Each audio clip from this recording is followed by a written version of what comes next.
Go to college, live longer. This is the focus group.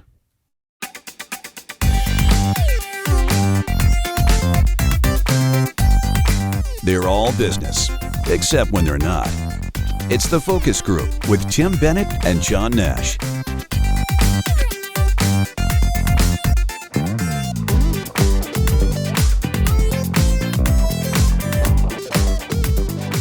Everybody, and welcome to the Focus Group. Tim Bennett here, as always, with my good friend and co-host, Mr. John T. Nash, waving. Hello, John. Look at you, got a nice white background. I'm dark, yin and yang. Both in dark shirts. You're in your den. I feel like I need to wear makeup. I was looking at the. There were some people on a podcast.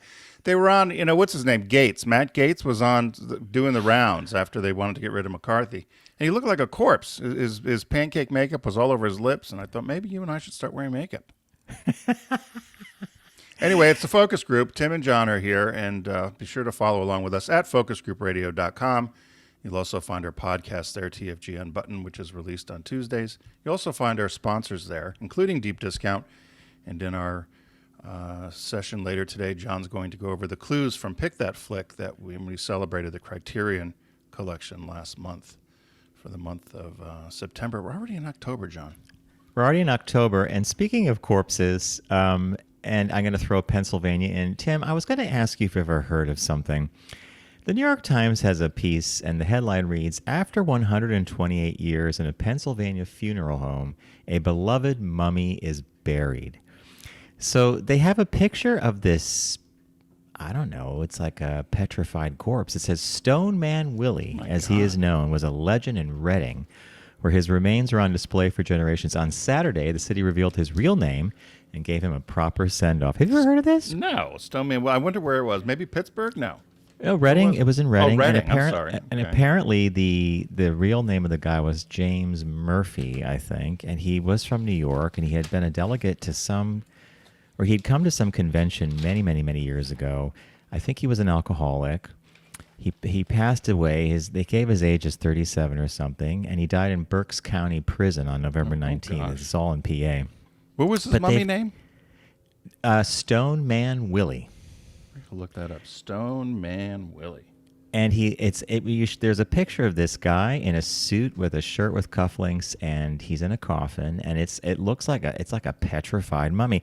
And this reminds me, Tim is always on my case. I live in Washington Heights here in New York. I know where you're going. I was going to ask that. There's a shrine up the road to Mother Cabrini, and apparently she's in there. You could see her. She's like a saint, and she's mummified or she's made into wax or something, but we have not yet. But I've heard other people who have. Oh my God, John! I just pulled it up in the Times, and he almost looks like Lenin. They got Lenin embalmed over there at the old Soviet Union, the CCCP, which is really just a shell at this point. They just wash them out. Do you ever see that on Discovery, or the Discovery Channel? They show how they take care of the remains. It's horrible. Yes, it is. Well, creepy. It's efficient, which is a word that kind of they almost means... don't look. It almost takes the whole thing of death away because they almost don't look real anymore. Yeah, I agree. They look like I paper agree. mache or something. Yeah, and this Stone Man Willie thing, kids used to come and people took pictures. It's just kind of weird to me. I don't know.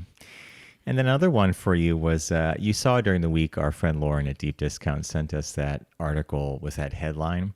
"Flight attendant found dead with sock in mouth identified. Death investigated as homicide." And I sent them back a note saying this is just as good as headless body in a topless bar. Headless man found in topless bar. I was surprised that you all found that funny. I thought it was horrifying. Oh, it is horrifying, but I didn't find the headline that I was wondering where you guys were going with that because I love the headline, the headless body, topless bar. But the one with what do you think happened? Foul play. Oh, total foul play. Especially picked up when someone down at the bar. I'm a flight attendant. Let's go upstairs. Especially I'm right when here at the Marriott.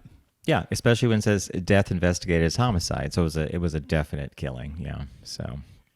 Yeah, I didn't know if it had quite the same, irony of headless man, topless bar. No, that one lives to the ages. That headline lives to the ages, right?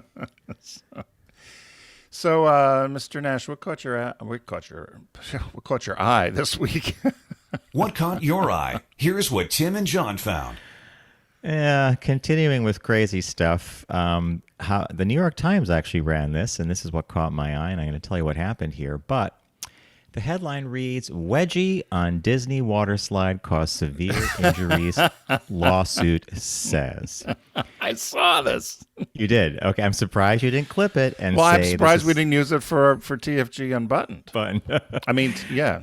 I kind of held on to this one. So Emma McGinnis suffered permanent bodily injury on a visit to Disney World in Florida in 2019. So she was there in October of 2019 celebrating her 30th birthday. And she went to Typhoon Lagoon, which is like kind of the adult playground. And she went on a water slide, which is basically a 214-foot vertical drop called Humunga Kawabunga. And she experienced a painful wedgie, which actually sent her to the hospital. So the lawsuit seeks $50,000 in damages and accuses Walt Disney Parks and Resorts of negligence. So this is what happened. She goes to the slide, and the instructions say you're supposed to cross your feet, cross your legs at your feet when you go down the slide. Right. She apparently was nearing the bottom, and she hit a little bump or something, and she was airborne, and then she landed. She unspread her legs, and she hit the water at full force, shoving the bathing suit up into her private area, causing lacerations and damage. The impact of the slide and her impact into the standing water at the bottom of the slide caused Ms. McGinnis's clothing to be painfully forced between her legs and for water to be violently forced inside her in what many people call, and it puts in parentheses, a wedgie. Or an enema. She was taken to the hospital by ambulance for treatment. Oh, stop. And brought to another a hospital for repair of her gynecologic injuries by a specialist, the lawsuit says, adding that she had severe vaginal lacerations, including a bowel protrusion through her abdominal wall that she had to have damaged. She had to have repaired all this damage. So the complaint says the slide carries risks, and so specifically when a rider of the slide reached the bottom of the ride and traveled into the pool of water designed to stop further travel, the force of the water can push loose garments into a person's anatomy, an event known as a wedgie. So there we had the wedgie is mentioned about 5 or 6 times in here, and we all know this from kids. Someone would grab you by the back of your pants and pull up your underwear or something. And Yeah. Well, she had a wedgie and a camel toe. Right? well, apparently, Is that what they call it? Up the hooch? Here's what I don't get. Go ahead. Shouldn't this have happened many other times? I can't believe this just would have been a one-time thing if it was really a problem with the slide. She didn't follow directions.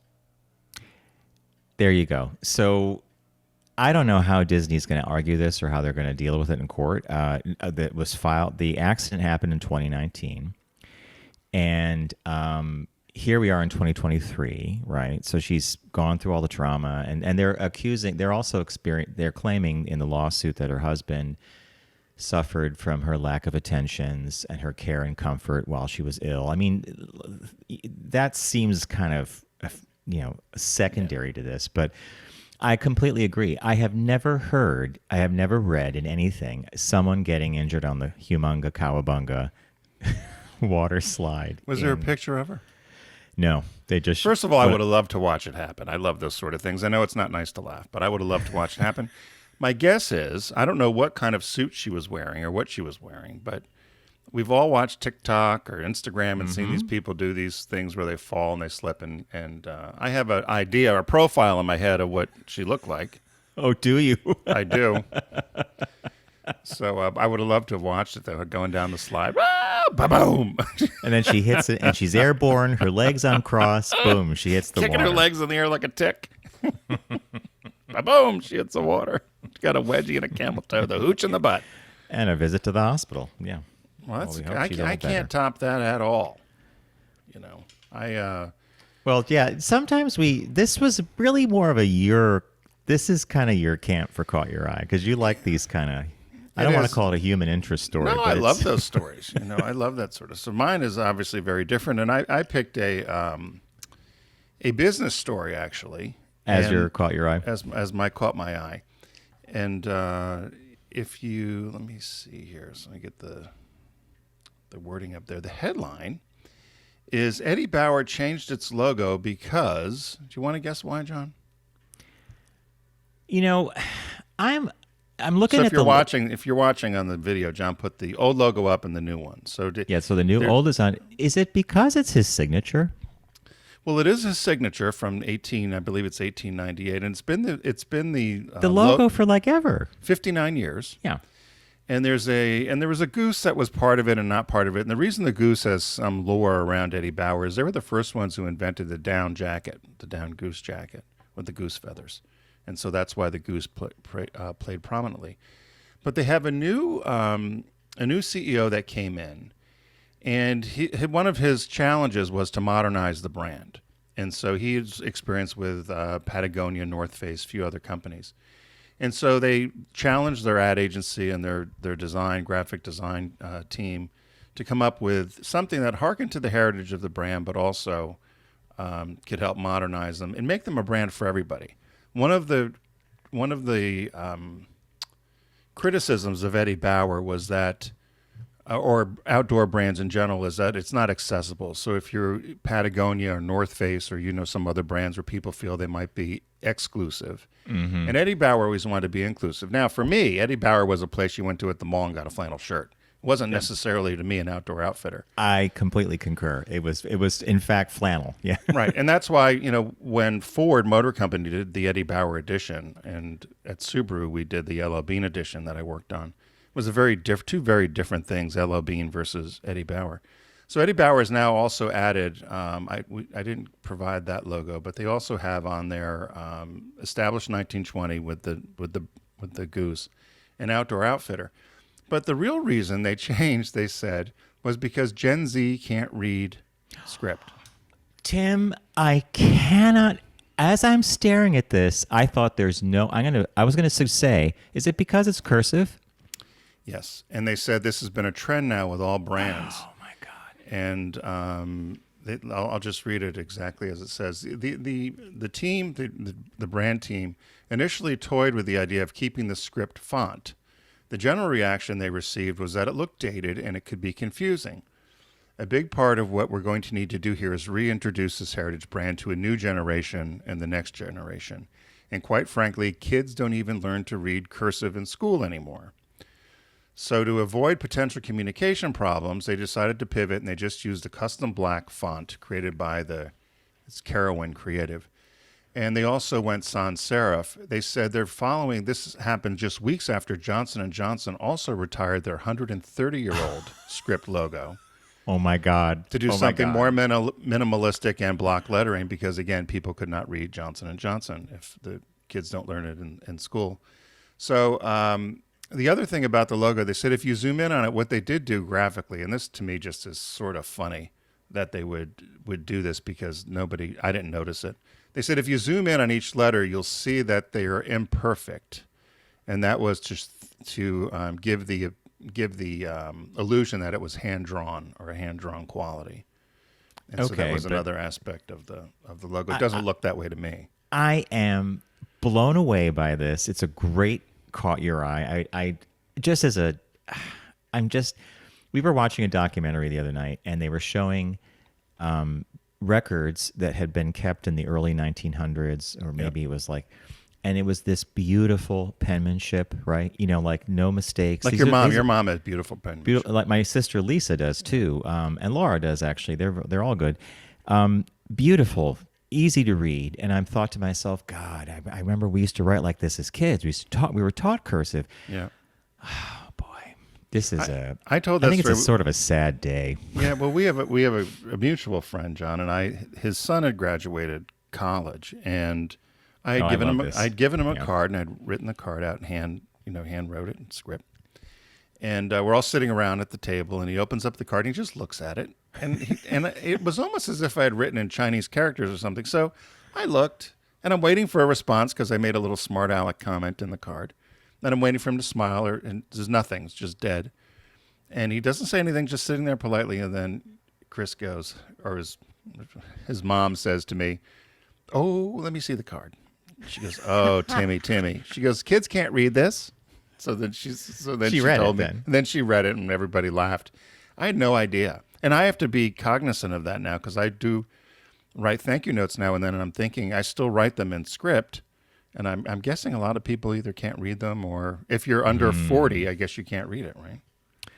What a good. It's like, what a great caught your eye. Wow. I'm blown and I was away surprised about Johnson & Johnson. And Johnson, too, so, yeah, totally. So that was caught my eye. But we mentioned earlier in the show that Mr. Nash was conducting Pick That Flick last month with Criterion and giving discs away, and John's been busy like the elves at Christmas putting together his packages to mail out to everybody. But John's going to share with us what some of the what the winners were for each clip. So Mr. Nash, take it away. All right, we want to thank Deep Discount for making Criterion Month possible on the Focus Group, and a big thank you, of course, to Criterion for providing the discs. I've sent out 24, I think, and a couple of socks. People sometimes requested socks. Good range of movies they sent us. So I'm going to review what we played as clues during the month of September, and the first one is this. Ricky, can you tell us what you've been doing since you've graduated? Currently, I'm filming a prison movie. I play this tough con. Okay, that is the movie Hollywood Shuffle, which came out in 1987, and it directed by Robert Townsend. Criterion has it, and also there's another version of it that you can get on Deep Discount, but you can get all this at Deep Discount. But if you remember the movie, it was about a black actor's experience in Hollywood, and I love the movie. It's crazy and fun. The next clue is this one. This was the second week. I'm a desperate man. And second, I want some fresh coffee. And third, I want a recount. It was one of the only parts of this movie that I could grab that would not reveal the movie, because it came from none other than RoboCop. Oh my God. And any other scene with him, I think it's Peter Murphy or Peter Weller as RoboCop, he talks in this kind of robot voice. You would have known it was the movie right away. The third week, we played this as a clue. I've been instructed to refuse any further charges on your room account and to direct you in writing to please vacate the premises by the end of the month. Okay, our friend Howard down in Rehoboth guessed Grand Hotel. It was, in fact, from the Royal Tenenbaums, Wes Anderson film, and it's the very beginning of the movie where they're evicting Gene Hackman, who plays Royal Tenenbaum, out of this hotel he's lived in for years. There's all his law books and stuff like that. So Howard didn't get it right. No, he was on the, like, he thought hotel, the whole thing, so he was close. Did anybody get this one? Oh, yeah, we had a few people who got it. Okay. And I should say that RoboCop, the first one in the gate was Billy Kittner. God bless Billy. He knows his movies. We had a lot of Hollywood Shuffle. Here's the one that surprised me the most. This is a movie I thought was a dead giveaway. A Halston! How current! Oh, a Halston. Current. It comes from none other than John Waters' Polyester, folks. Scratch and sniff, the whole thing. Oh, Francine, you're the drinkin'est gal I know. Edith Massey, that's her. However, a lot of listeners guessed Harold and Maude, a classic film because of the way that voice is. So thanks for playing, everybody. We had a lot of great guesses. I'm surprised Polyester we only racked up about 3 or 4 guesses there, and somebody got it right. Yeah. Because when I first heard it, I actually thought, until I asked you to play it again, I actually thought it was Bette Davis making that noise. And I was like, what movie would that have been in? Because it was almost like when people do the exaggeration of Bette Davis. Yeah. And I thought, well, Edith Massey. We got it. Some great letters from folks, or notes along with their guesses about, and I think Edith Massey was a national treasure, and John Waters cast her. Yeah. Because to him, she was a beautiful person inside. It didn't matter what she looked like outside, and it comes shining through in her performance. She's just such a funny, lovable character. But thanks for everybody for playing Pick That Flick. It was a pleasure to get all the guesses, and again, smart crowd. We had some people got like every single one except War of the Worlds, for example, or something like that. So thanks again to Criterion Collection for providing all our discs, and to Deep Discount for letting us play the game. We're going to take a really quick break, and when we return, we have a business birthday and a shop talk, so stay with us.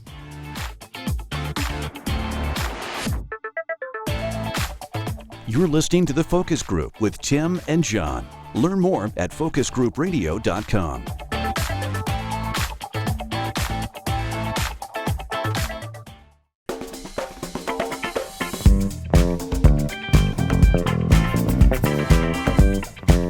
Now back to the focus group with Tim and John. Available pretty much everywhere.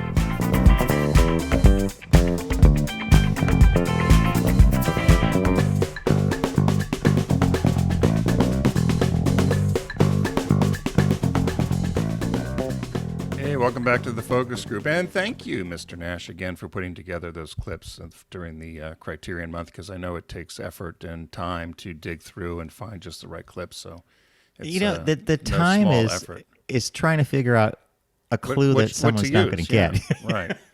And so I know you spend time on that, and I think it's a fun game to play. So thank you. As always, we have our business birthdays. Everyone does celebrity birthday greetings, but the Focus Group is the only show in the universe that celebrates business birthdays. So today, on August 11th, happy birthday to the Pickle King. I like this one. Henry John Heinz. He was born October 11th, 1844 in Birmingham, Pennsylvania. He died at age 74 on May 14th, 1919. I just have to read this because it was kind of a snarky description of him. It says, Henry John Heinz was an American entrepreneur of Palatine descent. I don't know quite why What does Palatine descent mean? Well, I Did was you look wondering, that up? is he Palestinian? That's what I thought, right? So I was trying to figure that out, but usually you don't see that in bios. And then they said that he co-founded a small horseradish concern in Pennsylvania. That business failed, but his second business expanded into tomato ketchup and other condiments, ultimately becoming the internationally known H.J. Heinz Company of Pittsburgh, PA, your hometown, Mr. Nash. He was also involved in 1906 with the Pure Food and Drug Act, which essentially was about standards in terms of getting food to be done in sanitary conditions and making sure that our food supply was safe. And, of course, the Heinz family and the foundations are unbelievable. But because he started with this horseradish concern and then that didn't do so well, that's why one of his other nicknames other than the Pickle King was the Comeback Kid. And so they said what he used to do when he was younger, his mother had a pretty big garden, and he used to take the vegetables that they didn't use and sell them. And so when he decided to go out and work on his own, he and a friend of his had founded the Heinz Noble Company. It was with his friend Clarence Noble. And they started making bottled horseradish and then decided to move into sauerkraut and vinegar and pickles. And the pickles did well. They said that's why he got the name the Pickle King. And I laughed. They said there was a point where in New York City that he was known for his gaudy but impressive advertising gimmicks, including he did some of the first billboards that were lit at night, but he was most famous for a 40-foot tall electric lit pickle that was on New York's Fifth Avenue for several years. I would have loved to have seen that. I said, yeah, I agree.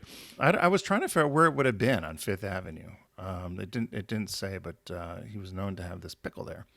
So he ended up buying out his partners, and he then ended up carrying the name or changing the name of his company to H.J. Heinz Company, and the name of the company is still the same to this present day. The company's slogan, 57 varieties.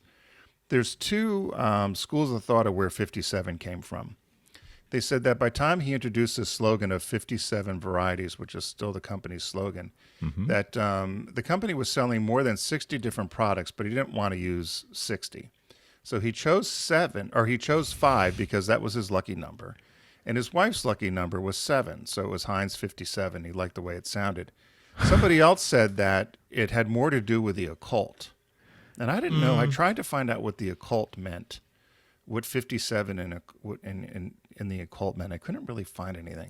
Next you'll tell me he was like a Freemason or something. Well, he was in all kinds, lots of kind of religious things, but I didn't want to go there. So Henry James Heinz Company. And, now I looked up this Palatine descent. What did they say? Well, it's interesting. It said the Germans that would eventually settle the Mohawk Valley came from the Rhine Valley River region known as the Palatinate. Oh, okay. The name arose from the Roman word Palatine, the title given to the ruling family of the area when it was part of the Holy Roman Empire. So he was German, right? Yeah, so not Palestine, Palatine. No, the Palatinate. okay. Yeah, so interesting little history there, huh? Yeah, so they said that he, to think about it, doing tomatoes and, just all And of a pickles, sudden. yeah. And pickles. So he had over 20 food processing plants when he passed away. And, of course, the family lives on. And they have a huge foundation and do lots for not only the area of Pittsburgh, but nationally with philanthropy. So he died of pneumonia in 1919 and is buried at the family mausoleum in the Homewood Cemetery in Pittsburgh. Wow. So there you have it. I think that's a good business birthday, right? Yeah, I think, it's one of those. When I looked in the bio, this is a funny one. I looked through a number of bios because the Wikipedia page didn't have a lot. And then I looked for some other sources that we use, and they had some stuff, but I wanted to know how he got from horseradish. I guess I think one of the quotes you had on the page when he had asked about or when he started the concern, the bank had said to him, well, got to give it time to see if it's going to work or not. Was kind of the advice you and I had one time. Do you think our show will be successful? I'd like to listen to a few. Let me hear a few shows. Yeah, I'll let you know. We'll leave it at that. Love that one. But it was the same sort of thing to me. I thought, well, okay, I guess horseradish probably wasn't a big market for horseradish, but yeah, it was the bank president. Yeah, the bank president and cashier told us, "Time will tell whether we knew what we were doing." Yeah, but they said tomato, ketchup, and other condiments is what ultimately, made him famous. So I only buy Heinz ketchup. Same That's here. like I only buy Jif Same peanut here. butter. I don't know what kind of peanut butter you buy. We're Jif. I use Teddy Gray. Teddy, it's like a organic peanut butter. Oh, for God's sakes, John! And then I bought this thing that this thing you buy, and it's this thing that's a cap, a lid that goes on the jar with the thing that stirs the. I have to show this to you later. What happened to you? I thought you were going to say Skippy or Jif. We were a Skippy household. We were Jif. Were you Jif. Were you Hellman's or Miracle Whip? We were Miracle Whip. See, you're a very different house. We were Hellman's and Jif. You were Skippy and Miracle Whip. So, But everybody had Velveeta. Velveeta, my dad's loved Velveeta. Slice of that. Never goes bad, he said. No, it's like going to be in a bomb shelter someday. That and a cockroach would be gone for there forever. So so that was our business birthday. So our shop talk this week, John had found this story. And as I was reading it, I was coming to my own conclusion about it. And let me get the headline here as I'm pulling. For some reason, here's my screen. I downloaded. I did an upgrade, John, on my computer as a sidebar, and things. Some of the functionality to me seems a little different, but we'll just leave it there. You always tell me not to do it right away. I do. And I do it, and I get in trouble for it. So our story this week is Americans without college degrees live shorter lives, Brookings Study finds. So that was the headline. It says Americans with college degrees are living increasingly longer lives compared to those without a degree, this new study shows. They said Americans without a college education have a substantially shorter lifespan on average compared to those with a Bachelor of Arts degree, and the gap is widening and growing significantly, particularly during COVID-19 pandemic. And so I thought immediately, I came to my own conclusion about why this would be so. And as I read further down in the article, in fact, it was one of the reasons that the study had pointed out as to why they think people with college degrees have a longer life expectancy. But what was your takeaway on this? I know they went into some of the years differences. Maybe you can share that. Couple of things that were interesting was if you have a college degree, they're saying the average age you'll live till is like 84, if I'm reading this correctly, and if you don't, your average age might be maybe 75 as of 2021, even though back in 1992, it might have been 77. The thing that I was interested about with this article is data is interesting because you can parse and sort it a million different ways. And the way they did this study, they looked at biographical data of people, and they looked at people from 25 forward, figuring that by the age of 25, you'd probably finished your advanced education if you were having it, et cetera. I just jumped to the conclusion that minus the degree, maybe there are individuals in areas of the workforce that are far more demanding physically than you might, be sitting at a desk doing like a quantitative analysis for a bank you work for or something. But they didn't really go into that too much, did they? No, but I think that's another good reason. I didn't think of that one, but that does make a lot of sense. And the one I thought about was access, and access to healthcare, because I felt we see it all the time with neighbors or with anybody we know. If you have a college degree and you had a job in corporate America, however you define that, you're very likely to have had insurance that was either paid for or a big majority of it paid for by the corporation, which allows you to go to the doctor, allows you to get things done to take care of yourself. If you're working for yourself, or you have, I'll say you're a landscaper or something, or even us that work for people that are self-employed, insurance for many people has gotten so out of reach that it's too expensive to get, and maybe people neglect their health. And so they don't have access. They don't have access to health care. And that's why when they looked at all the industrialized countries, we have the lowest now life expectancy, because we're the only one of the wealthy, say G7, that doesn't provide socialized medicine or health care for all. It's so darn expensive. I hate the fact, somebody just asked me the other day, I don't even want to guess at what my insurance is going to cost next year. But it's an expensive It's crazy, and it's scary. You bring up a great point, and I think it is awareness. I think it is access. In my old apartment building downtown, we had an incredibly wonderful staff, super cool guys, and one of the porters was named Jose. We had a couple of Jose's on staff, but this guy was one of the best. I would come in with my bike. He would purposely take me up in the freight elevator for like a private elevator ride, tell me what he was working on. He had a hobby of doing model building and painting as well.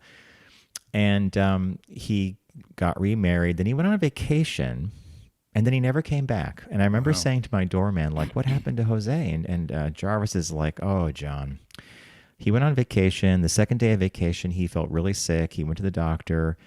A whole battery of tests ensued. They discovered a form of cancer that was way beyond. It was like he literally died about a week after that, and like a week and a half after that. And when I asked Jarvis about this, our old doorman, later, he said to me, he goes, he was always kind of, preventative measures or checking with your doctor. He was really not into that. So I also think it's a mindset, like you were saying before too, right? Like I grew up with this thing about having zero fear of the dentist or the doctor. Like these are the people you go to. But, if you feel good, so I don't know that there's a correlation there, but this was just interesting. I don't know that you could draw a lot out of this, and they purposely didn't do too much conclusion jumping from my reading of the article. They just said, here are the facts. We looked at the data.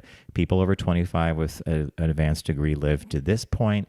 Over 25 without it. When we looked at the data, they are 5 or 6 years less of a lifespan.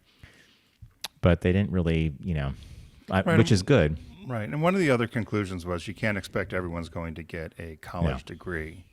And so, they thought they could solve this problem by not requiring college degrees, which would allow people in some cases to maybe get a job they wouldn't get because they'd be eliminated just because they didn't have a degree. Similar to the way it is now a lot with people our age with masters, for instance, or younger kids. The other thing that you had brought up about whether someone's in a more hard labor job, right, is going to take a tougher toll on your body, or you might be exposed to chemicals, or you might be exposed to air that's not that healthy, is also going to affect your health. And again, you may not have access to the best of insurance, and or you live in an environment where that's just not part of the culture. And, they make a comment about, kind of a veiled comment about Republican-controlled state legislatures, which generally have, those populations that have Republican-controlled state legislatures have poorer health or poorer life expectancy than Democrats. But Well, that's, you know, I always, you and I were raised with a healthy respect for data. I mean, it's part of our careers. You taught, like, research is directional. You have to know what you're doing. You know, but you have data come out like recently, which they're proving on a daily basis that COVID, for example, affected red states differently than blue states because of the mindset of prevention or mask, whatever it may be. And I don't want to judge it, but when the numbers say that more people died in a certain area because they didn't do X, Y, and Z versus the ones in this area who did A, B, C, you know, you could shake a stick at it, you can yell at the moon, but at the end of the day, it's just data. What, and it's what was telling different? What happened here that didn't happen here? Oh, you all got the vaccine. You didn't get it. Oh, okay. Well, people who got the vaccine didn't die. The people who didn't get it had a chance of dying, and in many cases, unfortunately, they did. Mm-hmm. So no, you're exactly right. But I thought there was a good article. It made me laugh because, once again, it's like you and I have talked about with a business book. They're all the same book. It's just a different cover and different title. This research, right? We're going to say life expectancy. Okay, what angle are we going to take this week? Well, let's look at college degrees. You know, they could have said, let's look at, next it's going to be, let's look at, people who have, big feet or small feet, whether they live longer or not. Oversized 11. They'll make some correlation. If you wear flip-flops, you get a better chance. Well, probably because you're in a sunnier climate, it's more healthy. You're around we can write it. We can do it. We can. We'll do the next one. On foot size will be a correlation to life expectancy. Yep, there you go. And of course, I just shit canned the whole article. Well, it's a lot of stuff that we read that you and I read, though. It's almost like someone came up with a graduate study idea. It was clever. It was fun. They did the data. They did the research. They had a conclusion. But and then you find the data to support your hypothesis. And then It's like, Mary Alicia's husband once told me that he would be on job sites and there would always be someone who'd be going around foreman to foreman until he heard what he wanted to hear come out of the mouth of a and he said, and her husband, Foster, said to me, he said, this is the way the world works. We all kind of gravitate. We want to hear something. Like, he was a safety guy, so they wanted to hear that they could do something that he knew was unsafe. But they wanted to hear someone else say, yeah, don't worry about it. You could do it. And then suddenly that was the imprinter of authority, and he could go ahead. It's just crazy. Well, you and I learned that early on with our good friend, the researcher. What did you tell him? I told him what they wanted to hear. What'd you tell him? I told him what they wanted to hear. One of the best days. We were in a bar outside of a hotel outside of D.C. You were already you were already a half a Manhattan into the conversation with our research pal, and I come in and John doesn't know. He doesn't know. What, you don't know yet? Like, what, yeah. How's the day go? Well, I told him what they wanted to hear, and you two are howling with laughter. What'd you tell him? I told him what they wanted to hear. And from that day forward, every time I've sat and research is being presented, and people are nodding in the room, I'm like, they're telling them what they want to hear. But it's coming from a different person, so it's somehow. And you paid for it, so you got better to like it. We're trying to find out if the engine's too small, Chris. Well, then he does research, and the engine might be too small. It might need a little more horsepower. Okay. Told you. Then all the employees told you. Oh, okay. Yeah. Well, Tim, what's that line you always use? Numbers lie and liars figure. Numbers figures. Liars figure. No, what was it? Numbers lie and liars figure. Yeah, numbers lie and liars figure. Figure, yeah. Something like that, right? Yeah, it's close. Anyway, folks, we want to thank you for joining us today on the Focus Group. FocusGroupRadio.com is the website for our shows, including TFG Unbuttoned, our Tuesday podcast, 20 minutes, 3 topics.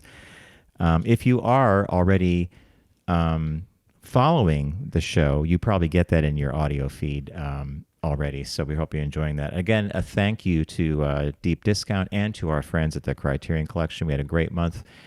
Last month with the Criterion Month, we gave away a lot of discs, and thank you all for playing too. It's a joy to see that a lot of people are wired like me. They tend to remember oddball movie lines. Really, you have to imagine that coming up with a line. And like, anyway, hey, John, I just found the quote, so we can. It came from Mark Twain. Oh, it's figures don't lie, but liars figure.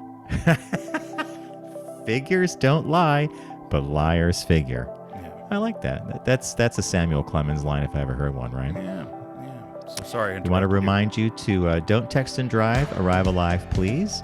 And we will see you in the new week.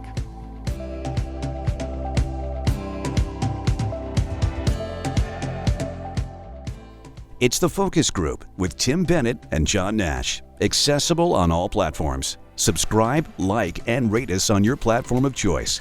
Learn more at focusgroupradio.com. That was a stunning focus group.